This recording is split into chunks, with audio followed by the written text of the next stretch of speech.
Beaujolais à venir.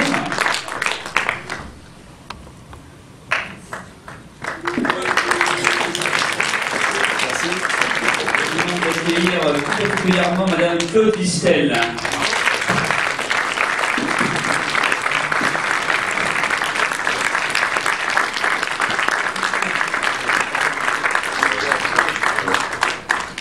On va commencer plus simplement par est-ce que vous avez des questions à poser à nos interlocuteurs ici présents, et je vais tourner le micro pour ça. Personne va commencer. Est-ce que Claude Bistel veut dire quelque chose d'abord pour ce documentaire?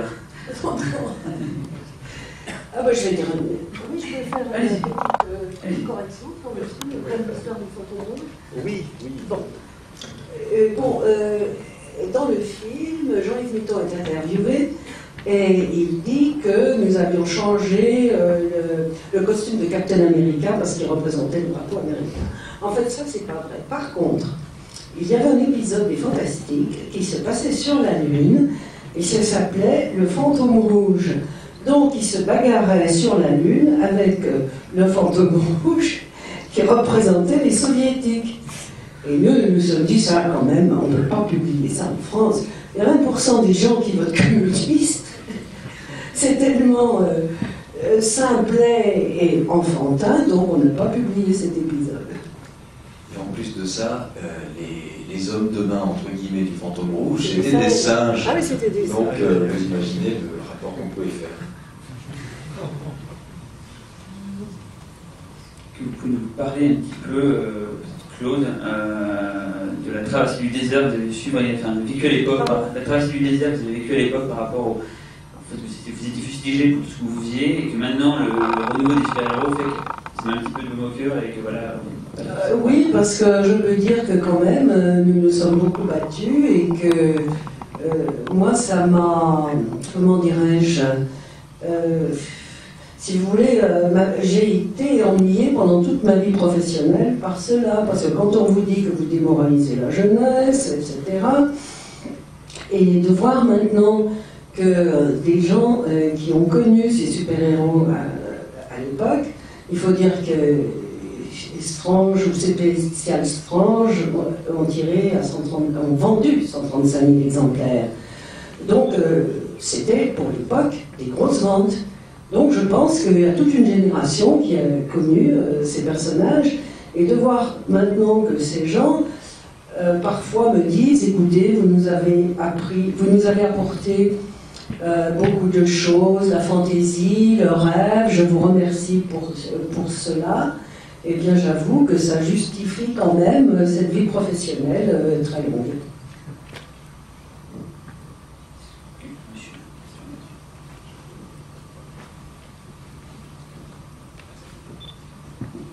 Tout d'abord, bonsoir, ou bonjour. Oui. En fait, j'avais une petite question, c'était par rapport justement à ces associations qui vous ont un peu infligé cette censure. C'était pour savoir déjà, est-ce qu'il en est advenu quelque chose, est-ce qu'elle a été dissoute, est-ce qu'elle a continué à exister, ou, et aussi si jamais il y a eu un certain retour dessus, est-ce qu'il y a eu quelconque retour des participants à l'époque, est-ce qu'ils sont peut-être excusés, je ne sais pas. Alors pour vous répondre, le logo de l'UNAF, je l'ai pris sur internet il y a quelques mois, donc ils existent toujours. Les Francs et Franches Camarades, je pense que ils ont, je ne sais pas exactement, mais je pense que ça c'est terminé. Les Cœurs Vaillants ont dû plus ou moins fusionner avec les éditions Bayard. Oui, puis je pense que les journaux pour enfants, il faut bien reconnaître qu'ils se vendaient en kiosque. Bon, bien les ventes ont tellement chuté qu'il y en a beaucoup qui n'existent plus. À l'époque, en plus de ça, ils étaient beaucoup vendus par abonnement. Parce que aussi bien les publications catholiques dans les églises, on les vendait, et les publications laïques, parfois au lycée, on vous proposait de vous abonner à nos revues. Enfin, je crois que maintenant, les revues elles-mêmes n'existent plus. Et puis, je pense que les gens ont changé, parce que je pense que les gens de l'UNAF, ça a changé, ils ne s'amuseraient pas à ce genre de choses, non. Mais la loi du 16 juillet 49 existe toujours, enfin, je ne sais pas si tu comprends. Et la commission, non, la commission n'existe plus. La commission existe toujours, tout existe encore, mais bon, c'est vrai qu'on n'entend pas beaucoup parler. Maintenant, on a les mangas, en plus, on a tout un tas d'autres choses, donc je ne vois plus trop sur quoi ils peuvent intervenir aujourd'hui. Bonjour. Donc déjà, Madame Vissel, j'ai malheureusement 42 ans et je tiens à vous remercier d'avoir dépouillé à peu près tout mon argent de poche pendant plus de 20 ans. Merci beaucoup, les Strange, les Alstrange, Titan Nova. Merci de savoir que la censure existe toujours, puisque j'ai le bonheur de bosser en FNAC et il y a énormément de familles catholiques françaises, dont il y a la famille de France qui tourne dans les FNAC pour interdire les Droulas, pour demander des mecs sous plastique beaucoup de publications dites érotiques, ou de ne pas les présenter. Un exemple, Wildside réédite en ce moment les films porno des classiques, ils sont pas mis en vente dans les FNAC puisque effectivement c'est des pornos, donc pas de X, pas d'interdiction dans les 18 ans dans ce genre de choses, donc c'est toujours plus que présent. Il y a eu un des derniers grands livres censurés en France, c'était Hitler égale SS, je crois, de Villemin, une bande dessinée qui n'a jamais été rééditée à part en pirate. Donc voilà, et j'ai juste aimé que vous nous parliez aussi de la censure par rapport aux États-Unis, puisque effectivement les héros étaient communistes, mais c'était aussi dû au macartisme à l'époque, qui sévissait à cette époque dans les années 50, je crois, non? Alors là, bon, c'est un petit peu différent aux États-Unis, c'est le Comics Code américain. Merci. Bon, c'est un petit peu différent, ce sont effectivement des groupes de pression, des groupes familiaux qui ont instauré, donc, qui ont obligé les éditeurs à faire une autocensure en 1954. C'est passé au Sénat. Et effectivement, tous les éditeurs s'y sont pliés, et c'est ce qui fait que pendant des décennies, on a vu un petit timbre en haut, donc à droite des comics avec Approved by the Comic Code Authority. Donc vous avez certainement vu sur les publications américaines. Alors effectivement, c'était quand on lit les points du Comics Code, eh bien il y a à peu près les mêmes points qu'en France, mais c'est peut-être la violence est moins fustigée. On est plus sur la représentation de l'ordre, sur les femmes, les tenues vestimentaires, le sexe, etc. Et puis bon, il faudra attendre le début des années 70 pour voir les grands éditeurs se débarrasser de ce Comics Code, faire comme s'il n'existait plus, hein, notamment un numéro de Spider-Man sur la drogue, où Harry Osborn prend de la drogue et qui n'a pas le Comics Code. Ça a été une révolution à l'époque.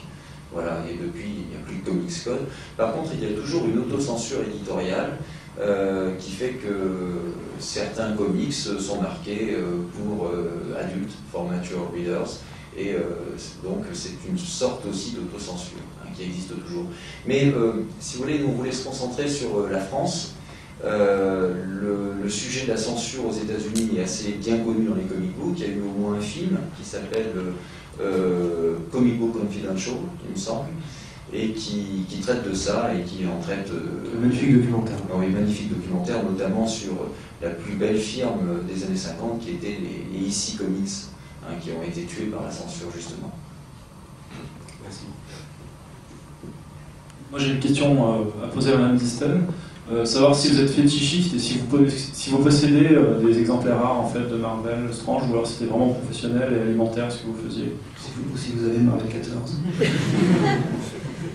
Écoutez, non, ce que je faisais, bien sûr, il fallait que ça tourne, donc il fallait quand même gagner un peu d'argent.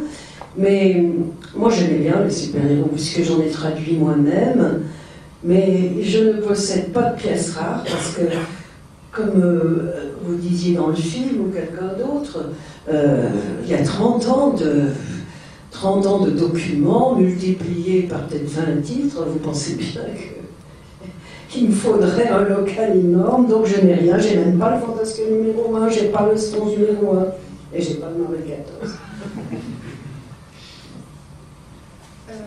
Il est dit dans le documentaire que vous avez été plus ou moins félicité par Stan Lee pour la qualité du travail que vous faisiez, mais inversement, est-ce que vous n'avez pas eu des problèmes avec les Américains du fait que vous étiez obligé de dénaturer les comics pour les mettre en vente en France? Est-ce qu'ils ont accepté justement cette transformation de leurs travaux? Parce que c'est quand même dénaturer, enfin c'est pas de votre faute, mais c'est quand même dénaturer leur travail que d'avoir à transformer les planches et la qualité du produit pour que ça puisse être vendu en France.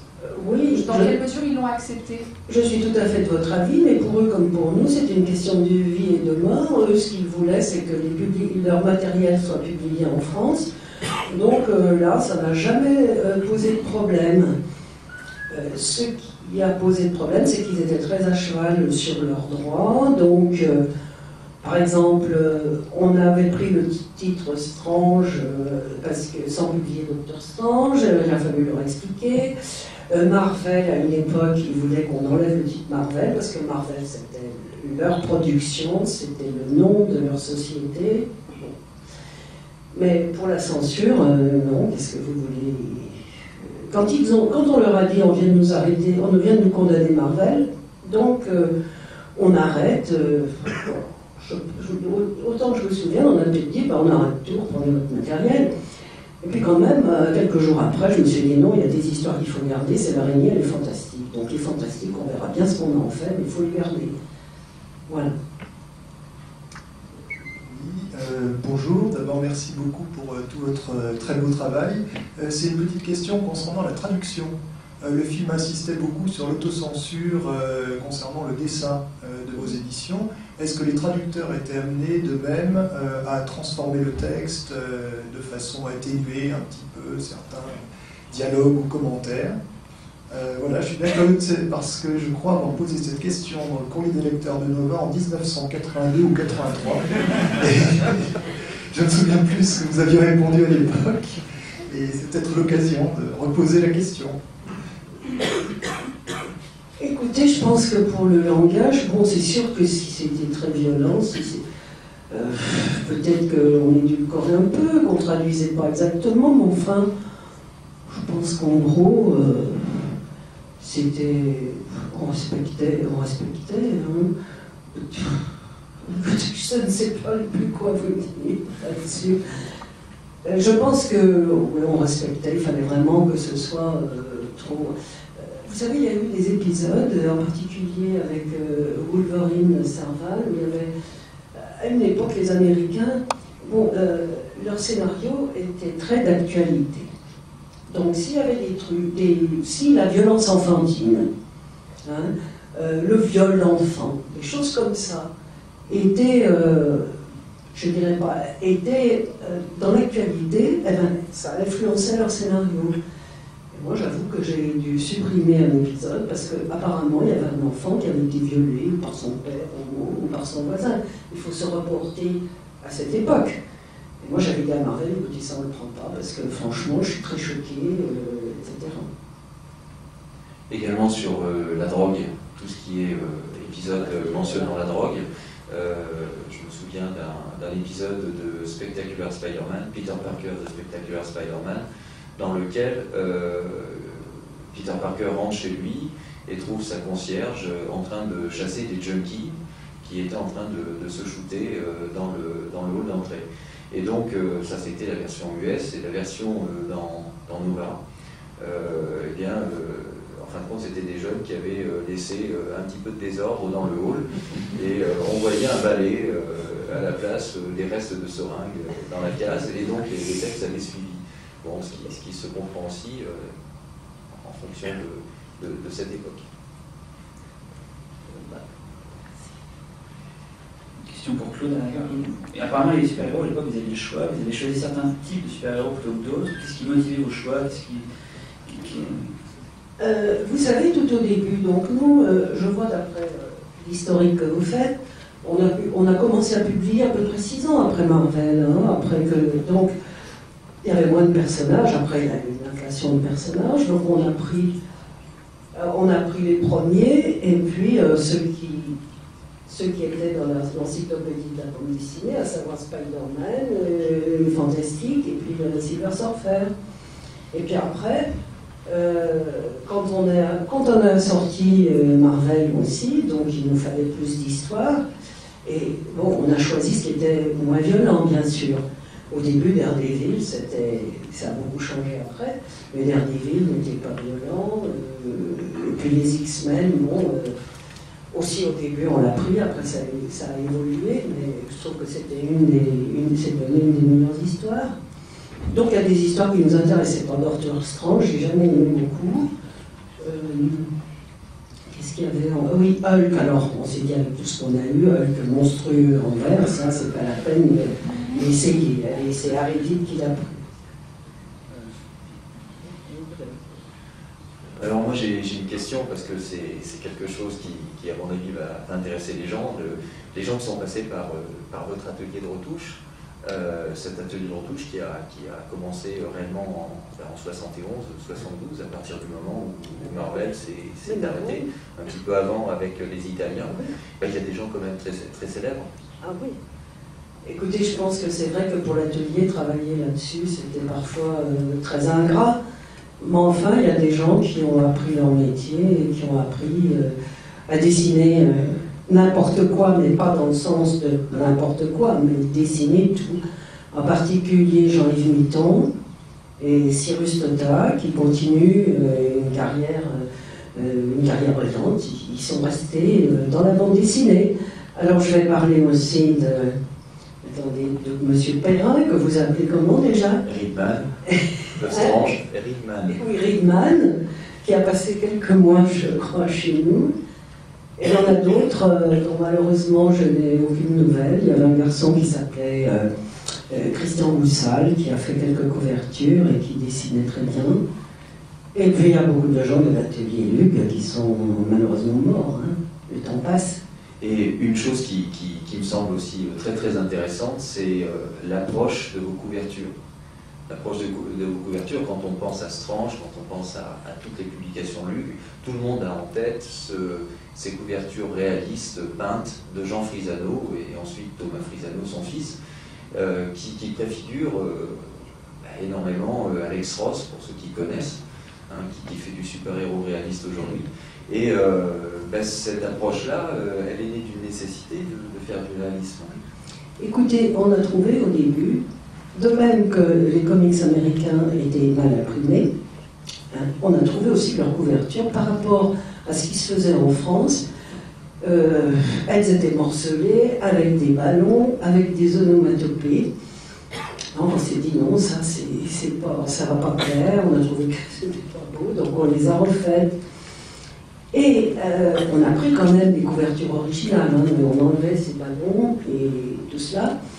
Et on a trouvé aussi que les couvertures peintes faisaient moins violentes que les couvertures au trait. Donc c'est pour ça qu'on a eu la chance de trouver, c'est M. Navarro je crois qu'il l'a trouvé, de trouver Jean Frisano qui nous a fait de très belles couvertures. Quand on pouvait garder la couverture au trait, on la gardait.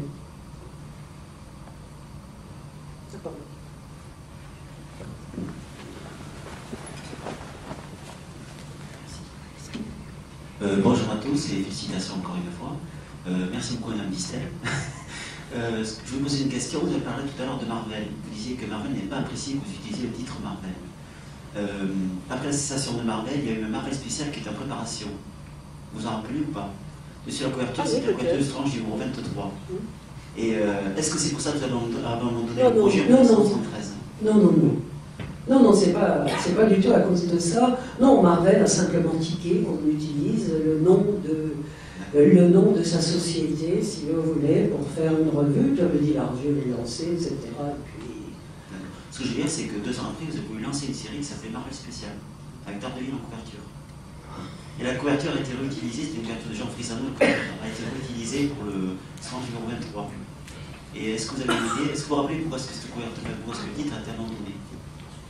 Mais c'était en quelle année? Je pense que c'est entre 72 et 73. Donc c'était après l'interdiction de Marvel? Juste après l'interdiction de Marvel. Et après la couverture a été reprise pour le Strange 23. Alors là, écoutez, je me souviens pas. Vous en savez beaucoup plus que moi, vous le savez bien. Une autre question. Est-ce que vous saviez que les éditions Héritage traduisaient à partir de 68 le matériel Marvel? Est-ce que vous étiez en correspondance avec eux? Les éditions Héritage, c'était des éditions québécoises. Ah non, je crois qu'on n'a jamais eu de contact avec eux, je crois pas. D'accord, parce que vous éditiez aussi, je crois, le Messagerie du Québec, par la suite. Parce qu'on était diffusé? Oui, il me semble. Ah, c'est possible parce que vous savez, on diffusait aussi dans les dom-toms à l'étranger. Oui, oui. Alors c'est possible. Je les ai peut-être rencontrés, ces gens, maintenant que vous le dites. J'ai trouvé aussi en 72, juste au départ de la moment de publication de Strange grand format, une revue qui était éditée par les écoles et qui à l'intérieur, pareil, bon, c'était une revue scolaire et qui à l'intérieur publiait justement une reproduction d'un épisode d'Iron contre le contrôleur. Est-ce que vous étiez au courant de ça? Non. Ah bon. Est-ce que vous étiez au courant aussi que les dessins de Frisano étaient repris pour le jouer? Quoi? Est-ce que vous rappelez aussi que les dessins de Frisano étaient repris pour le jouer, le film, avec Pierre Richard? Ah non. Oui.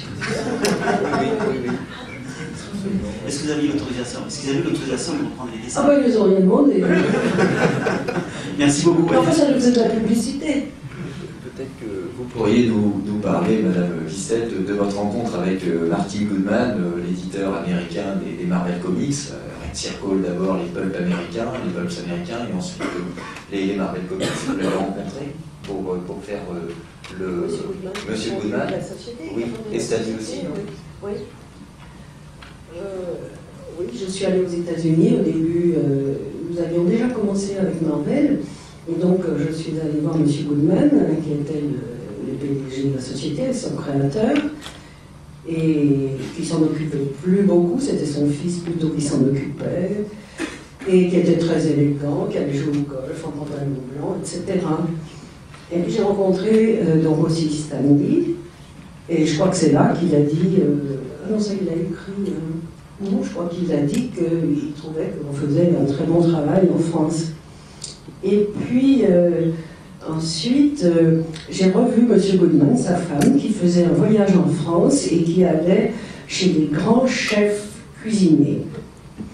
Alors, je les ai emmenés chez Chappelle, qui n'avait pas la réputation qu'il a eue après, mais enfin, ils étaient très contents, et ils m'ont demandé ce qui me ferait plaisir. Alors, je dis, écoutez, on aimerait bien un dictionnaire d'argot américain. Parce qu'au début, vous savez... on connaissait l'anglais, et l'anglais qu'on avait appris au lycée ou à l'université, c'était pas du tout l'américain. Alors il y avait des mots, on se demandait ce que ça... On avait beaucoup de difficultés à traduire, donc et il l'a fait, il m'a envoyé un dictionnaire d'argot américain. Bonjour, moi j'ai une toute petite question en fait, parce qu'effectivement j'ai acheté les Strange quand j'étais tout gamin. Et vous parlez justement du fait que Marvel ne comprenait pas pourquoi vous appeliez Strange alors que vous n'avez pas d'épisode du Docteur Strange à l'intérieur. Du coup, moi j'ai une question qui me taraudait depuis que j'étais gamin, c'est pourquoi vous appelez Strange du coup? Alors comment vous avez trouvé le nom? Vous savez, on essayait de trouver des titres de revues qui aient un certain impact, donc on a pensé étrange, et puis on a trouvé que Strange c'était plus joli. D'autant plus qu'il y avait étrange d'aventure, des choses comme ça. C'est comme fantasque, on a fait un mélange de fantax, de fantastique, puisque ça s'appelait fantastique. Et donc là, Strange, on a trouvé que c'était étrange, et puis finalement, vous voyez, ce titre renaît. Et oui, René, et en tout cas, c'est devenu le titre un peu emblématique de tous les comics américains en France, ça c'est clair. C'est une réponse à 20 ans de questionnement, merci. Pardon? C'était une réponse à 20 ans de questionnement.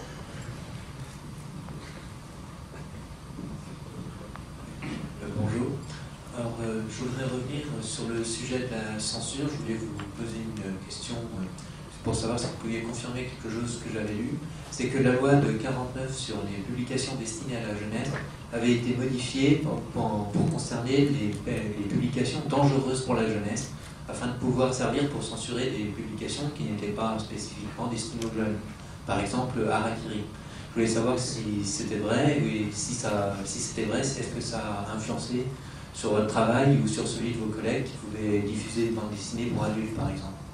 En fait, il y a la loi du 16 juillet 49, il y a plusieurs articles, en fait, elle avait constitué plusieurs articles, et c'est le dernier, qui concernait l'importation, en fait, qui était plus dirigé vers le dernier concernait un peu toutes les autres revues, autres que les publications pour la jeunesse. Les 13 premiers articles, c'était les publications pour la jeunesse, et le dernier, c'était les publications pour adultes. Et donc, soit on était dans les clous pour les publications à la jeunesse, soit on était considéré publication pour adultes. Si on était considéré publication pour adultes, on risquait les 3 interdictions. l'interdiction d'affichage, l'interdiction de vente et l'interdiction d'affichage, de vente et de publicité, voilà, exactement. Et donc, à partir du moment où une revue avait marqué publication destinée à la jeunesse, elle ne risquait rien, sauf, enfin, c'est arrivé à Pierre Mouchot avec son Fantax, enfin, pas avec Fantax, mais avec son Big Bill le casseur. Il a eu des ennuis, ça a duré 6 ans, c'est ce qu'on raconte dans le film. Bon, mais en tout cas, les publications destinées à la jeunesse ne risquaient pas tellement ces 3 interdits. Par contre, les éditions du Rempart qui ont sorti Tonnerre, dont parle Alain Carazé, qui édite du Towers, c'est-à-dire c'est une autre firme des années 60 américaine qui éditait notamment les Thunder Agents de Wallace Wood et d'autres choses. Eux, à partir du 3e numéro, si je me souviens bien, ils ont marqué pour adultes. Grande erreur de leur part, parce qu'ils se sont fait ramasser par la commission des publications destinées à la jeunesse. Ils sont tombés sous le coup de l'article 14 sur les publications pour adultes, et ils ont été interdits quelques temps plus tard. Voilà. 3 interdictions en fait de l'article 14. Donc Harakiri, en étant reconnu, revu pour adultes, courait tous ces risques. Je ne sais pas si ça répond à votre question. Oui, tout à fait, je vous remercie. C'est vrai que c'est étonnant parce qu'on voit dans les comptes rendus de comité, des commissions, que, comme ce qu'on montre à un moment donné, que Marvel est jugé en même temps que lui ou l'écran fantastique, enfin des revues qui n'ont rien à voir en fait. Et, ça se retrouve dans le même sac en fait que les autres. Juste une chose pour compléter ça, vous avez 2 livres remarquables, justement signés Bernard Joubert, notamment Images interdites, qui revient sur la loi du 16 juillet 49 en expliquant justement chacun des articles, et qui explique tout l'aspect juridique de cette loi. Cette loi, elle a été montée donc dès 49 et elle incluait déjà les publications pour adultes. C'est-à-dire que dès le début, dès 49, il y avait une volonté de mainmise totale sur l'ensemble des publications françaises. Voilà. Et l'autre livre, c'est Dictionnaire des revues interdites, qui est un ouvrage monumental, un véritable travail de moine, si on peut dire, quand on voit Bernard Joubert, qui fait à peu près 800 pages et qui décrit toutes les revues et tout ce qui leur est arrivé. Donc vraiment des ouvrages magnifiques à consulter et acheter. Si vous n'avez plus de questions, si vous avez un mot de la fin, je ne sais pas quelque chose à dire. Ah, une question encore. Une question de la fin. Non, tant mieux. Voilà, en fait, sans vouloir aller dans le sens de la censure ni quoi que ce soit comme ça, en fait, je trouve que le reportage est vraiment très critique et ça m'a assez interpellé au point de vue de certaines questions. À savoir, est-ce que vous ne pensez pas tout simplement que la censure n'était pas simplement une volonté de détruire la BD américaine, même s'il y avait ça dans la période de la guerre froide, mais est-ce que vous ne pensez pas qu'il y a réellement un impact possible sur la jeunesse de ces BD dans la formation des valeurs, etc., ce qui permettrait de comprendre justement cette volonté de censure. Et ça me frappe particulièrement quand on voit que certaines mettaient la marque justement réservée aux adultes, comme si la différence était à ce niveau-là de la réception. Écoutez, d'abord, moi j'avais demandé au rapporteur de la commission, Monsieur Morani, que nous avons vu là, je lui ai dit, écoutez, à ce moment-là, on est sur adulte, on est pour adultes. Et il m'a dit, mais ça n'existe pas, c'est une appréciation que vous mettez, c'est à vos risques et périls, etc. Nous, on ne considère pas cette catégorie. Alors, si vous voulez, ce que je voudrais quand même, c'est mettre les bandes dessinées dans le contexte déjà de l'époque. Parce qu'il y avait quand même le début des dessins animés japonais, Goldorak, etc., où on voyait des robots qui se battaient. Il y avait... Et donc, moi, ce que j'aurais demandé, si vous voulez, ce que j'aurais voulu, par exemple, c'est qu'il y ait comme au cinéma, interdit au moins de 13 ans et interdit au moins de 18 ans.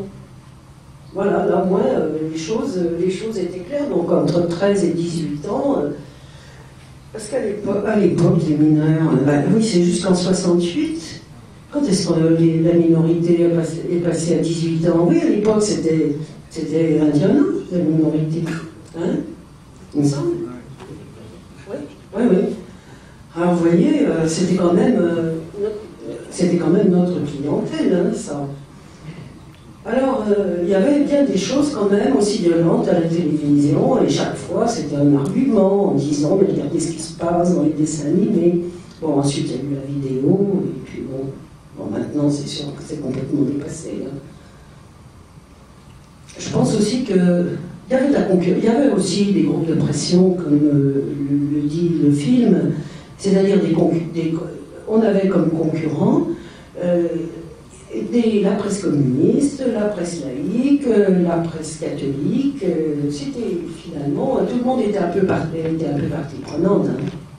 Et puis aussi, il y a eu à l'époque des dessinateurs français qui se disaient, ça c'est de la bande dessinée importée, etc. Donc nous, on aura moins de travail, ou au lieu de faire produire en France, on achète à l'étranger. Bonjour. Pas mal répondu à la question. Juste pour terminer sur cette question, effectivement, vous questionnez aussi notre parti pris de réalisateur par rapport au film. Un peu. Oui. Alors, je comprends, mais... Alors, le but, là, ça n'a pas été de...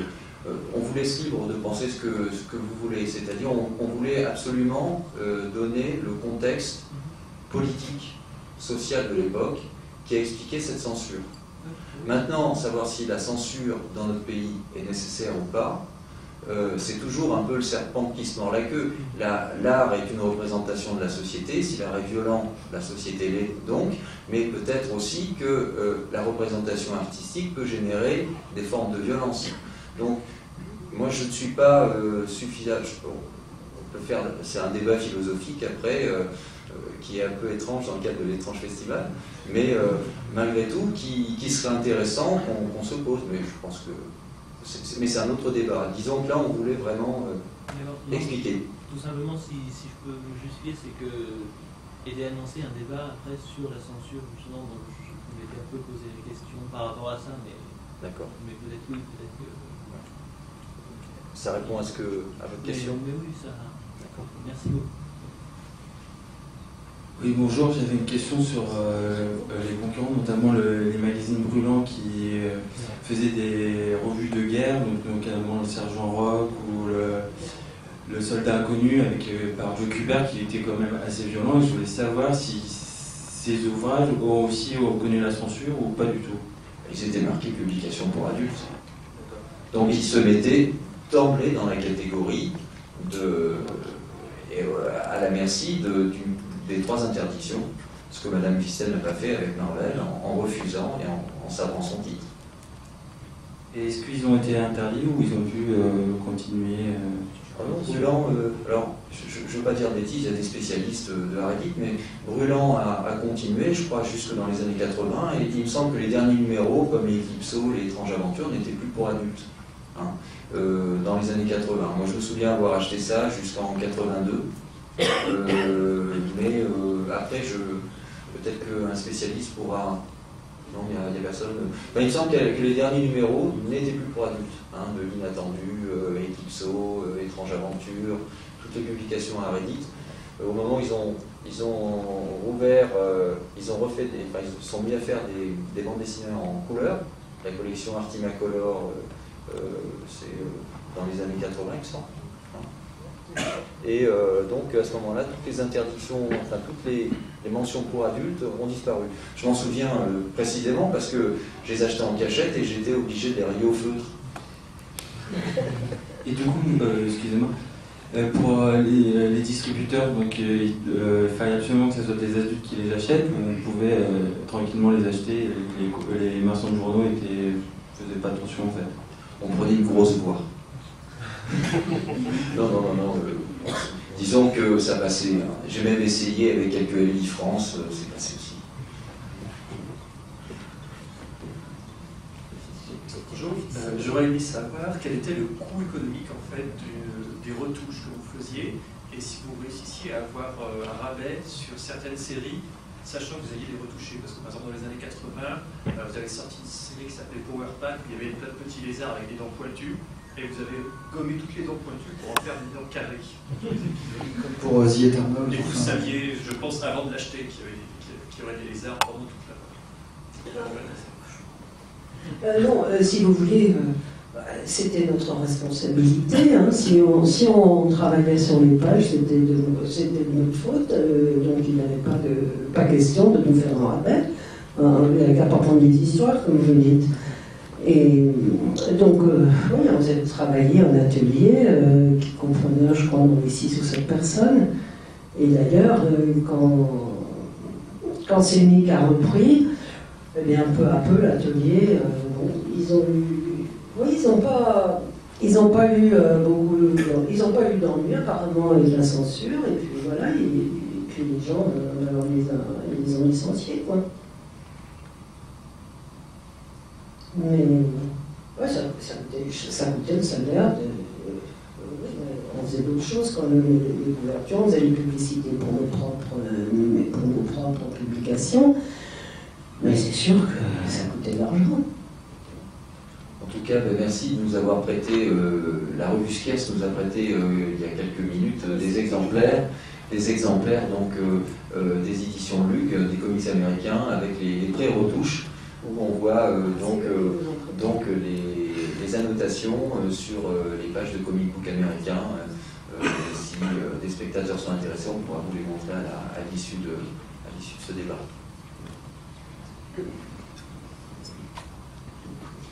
Je voulais juste rajouter une chose en fait sur le traitement du documentaire. En fait, ça peut avoir l'air effectivement ce qu'on a fait à charge contre la censure, contre les communistes, contre les associations catholiques. En fait, c'est pas ça non plus.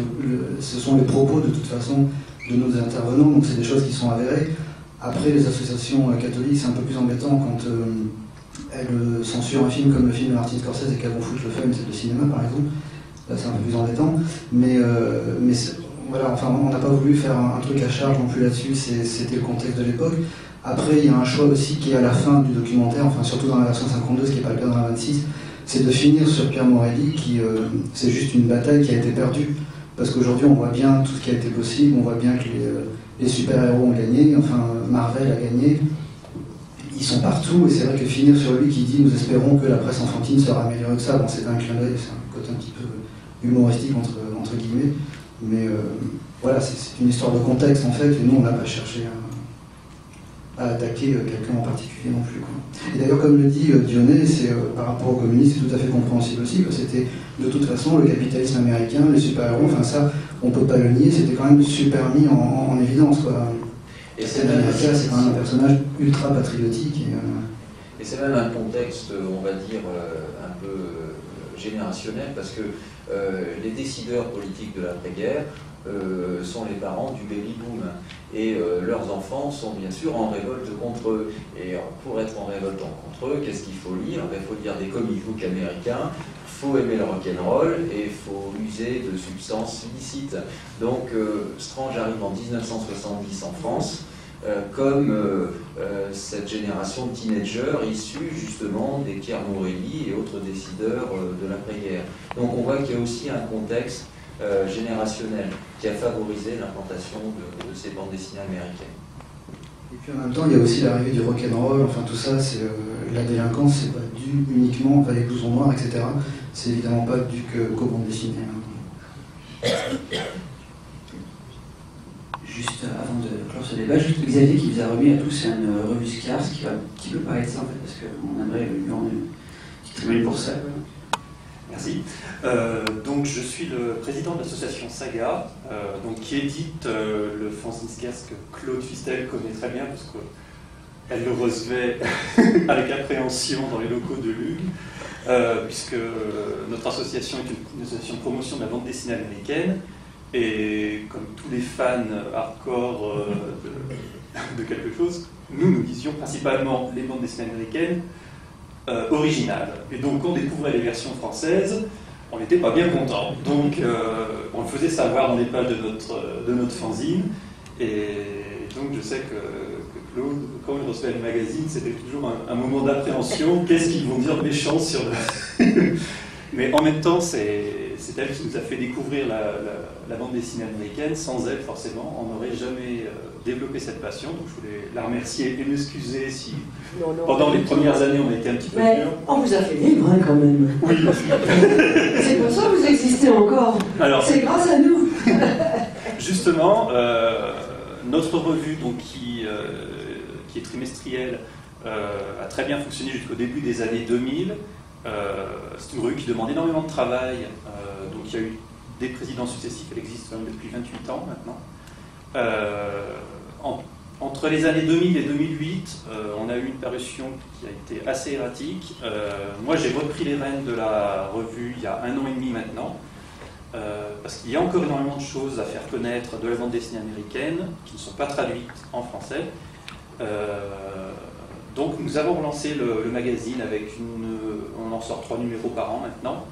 On a perdu toutes nos aides puisque quand vous ne sortez pas assez de numéros par an, vous perdez toutes les aides publiques que vous pouvez avoir parce qu'il faut justifier quand même d'un certain nombre d'opérations, de numéros par an.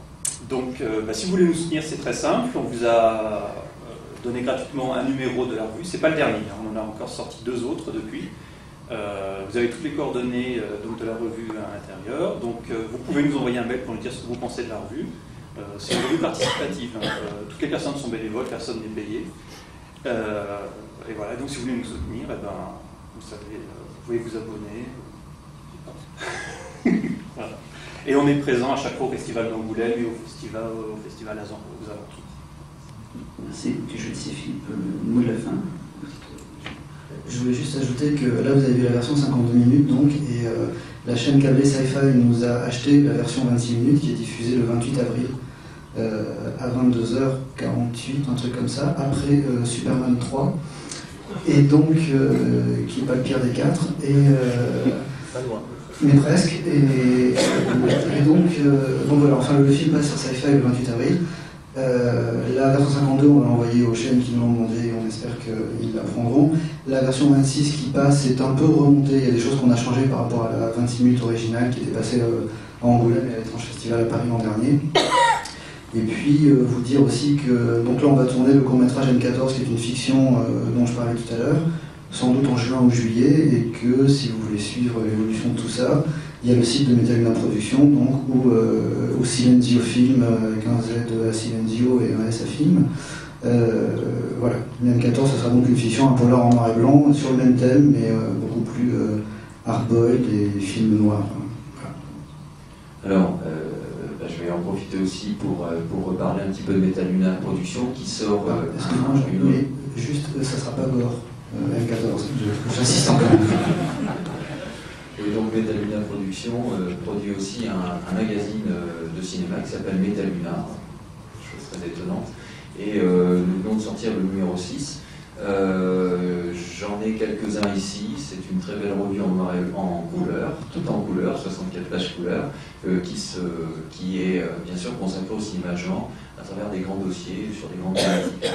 Et aussi pour vous dire que je suis extrêmement fier et heureux parce que nous avons donc ressorti en 2007 la revue Strange avec une nouvelle numérotation au mois de janvier cette année, donc en kiosque, vous l'avez peut-être vu, et donc Claude Listel accepte d'être notre président d'honneur et je crois qu'on peut la remercier et l'applaudir.